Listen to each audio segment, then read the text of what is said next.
Easter was the death of death. Senior Pastor Greg Laurie tells CBN News Harvest Church in California saw a great turnout Easter Sunday. What caught him by surprise, however, happened at the end when a large number of people gave their lives to Christ. We saw 500 people make a profession of faith. We called them forward in public invitations.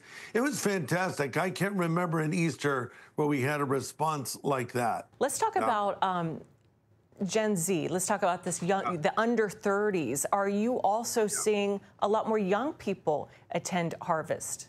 Yeah, without question. I was just talking with a teacher yesterday who teaches in a public school, and she has a little Bible club on campus, you know, where the Christian kids meet. She said, I've never seen anything like this in all my years of teaching. 28 out of 30 of them were boys.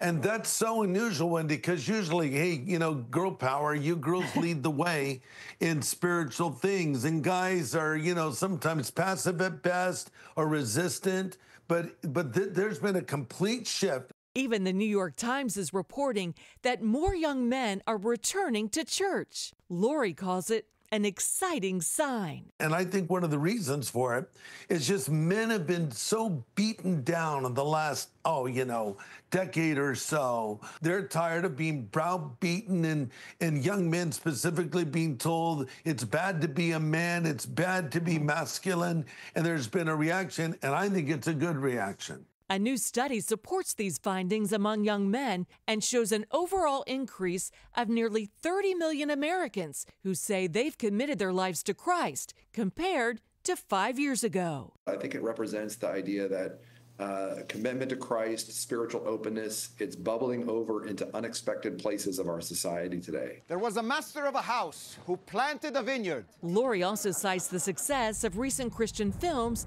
in influencing young people, including The Chosen and something called The House of David that a friend of mine, John Irwin, has done. It's on the life of King David on Amazon. It hit the #1 spot of all the things they offer on the Amazon platform. So all of these things are indicators that people are looking for spiritual answers. People are looking for truth. Although Laurie believes we're definitely seeing signs of revival, he says what the church really needs to focus on right now is the Great Commission. And the Great Commission, of course, is go into all the world, preach the gospel, make disciples of all nations. And I just urged everyone that these are effectively the final words of Jesus, if you will, before he ascended to heaven. And so this is important to Jesus. It should be important to us. Wendy, Griffith, CBN News.